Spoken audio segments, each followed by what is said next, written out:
Howdy there guys, and welcome back to Edgar TV, where today we're going to look at the UK Open darts once again, and 3 times that players got disqualified in this event. Now the interesting thing here is it's the same reason. So all 3 examples I'm going to give you are for the same reason, but in 3 different venues with 3 completely different stories behind each one. Just before we get into that, thank you to Riptide, Kevin Wilkinson, CB15 and Jack Evans for joining my Patreon and showing some support through that. Thank you guys, very much appreciated. But back to where we was with this. Now there are many reasons where you can get disqualified in a darts event. Most of the time this comes to the beforehand, like you have to register a certain amount of time before an event. If you're not registered an hour or 2 hours or whatever the player's brief tells you, if you're not in the venue registered at the time, the chances are you're going to be disqualified for the event and your opponent will get a bye. Now, this also comes down to the board assignment. So, in the past, what they'd have done is some bloke would have stood with a microphone and go, "Oh, I'm board 6, could we have so-and-so, so-and-so?" Someone might be throwing for a match-winning double at that point. So there's no call-outs, things like that, especially at things like the UK Open. Boards 3 to 8, for example, or if you go from this room to that room and then you've got to play on this board, you've got to be aware of your roadmap of where you've got to be, because you have 5 minutes from the completion of the game following or following you. So if game before you's finished, as soon as they've left the stage and come back into the practice room, you have 5 minutes to get to that stage.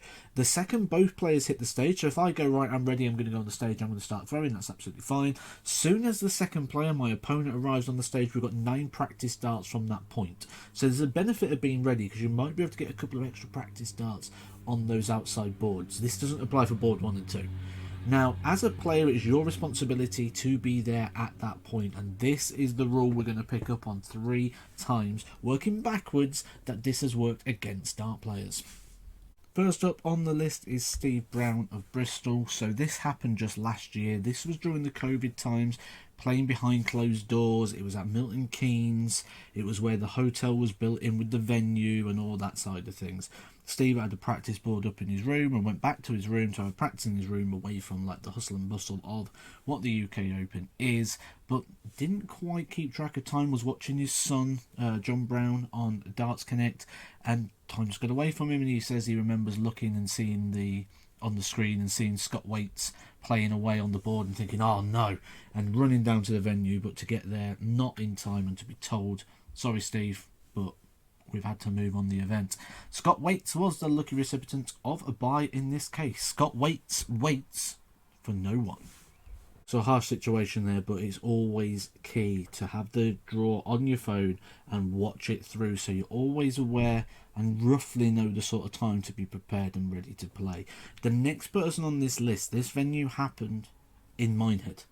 So the current venue, the venue you're going to see this week for the UK Open. Now with this event, there are 3 different rooms. You've got the main stage, which is the one you see on ITV.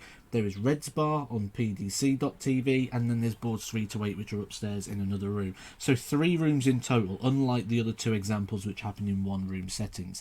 Now Cameron Mendes played on the main stage in this event. Now this isn't the first time Cameron Mendes has been timed out in an event. He also got timed out at Q School, potentially losing himself a tour card a year earlier because he was on the toilet having a dump. You gotta love Cameron Mendes. It could only ever happen to Cameron Mendes. But he won on the main stage and he stayed in the practice area of that board. Didn't realise that he had to move to another room, or at least that the practice rooms wasn't linked, because each venue has its own practice room. So board 1 has a room, board 2 has a room, boards 3 to 8 have their own room. So 3 different practice areas. He tried rushing across to get there in time, but did not make it. It was a bye given to Jamie Bain. Fellow Scotsman went through, the lucky recipient of that bye. So that's probably the most explainable one of these. This one, I don't quite get what went on here. So this one happened in 2011, a special UK Open for me, because it's where I made my first of 10 UK Open appearances in 2011 out on the outside boards. Didn't get onto the main stage that year, but I got through to the 4th round on debut, so was really happy with that as a last minute qualifier as well. Got in on the very last event after a win against Michael Van Gerwen. That's enough of that. Let's move on a little bit.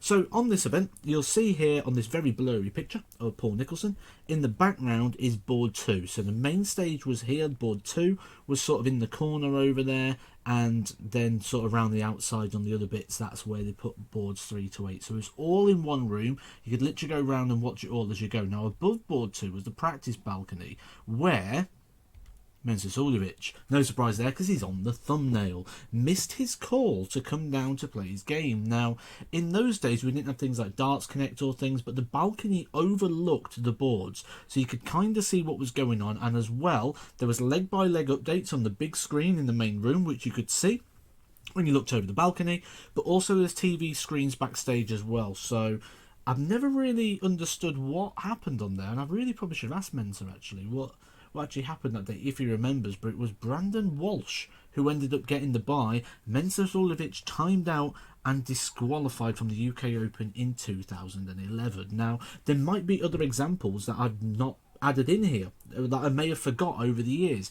If there are some examples like that, guys, do let me know in the comment section below. Share that because people can go and check out those extra bits and those extra nuggets of information. There will be other things where people have withdrew through injury. That's happened a few times before, so people have got buys. There'll be times as well where people just haven't turned up or registered in time. I remember the UK Open that I was playing in a couple of years ago. I had the winner of 2 Riley's qualifiers. It was either Mark Wilson or Les Delderfield, and Les Delderfield just didn't turn up, so Mark Wilson got a bye through to play me in the second round. So there'll be a couple of examples of that where people have been disqualified for either turning up late or not turning up at all, but we're looking for those real like in tournament sort of things where they've registered, they're in the venue. There's 3 examples. Is there any more? I don't think there is, but I'll be interested to see. If you have enjoyed this video, guys, please do hit a like on this. If you're not subscribed to Edgar TV, hit that subscribe button. We've got loads more darts related content, loads more UK Open stuff coming up as well in the very near future, and I'll catch you all soon for some more Edgar TV. Edgar TV.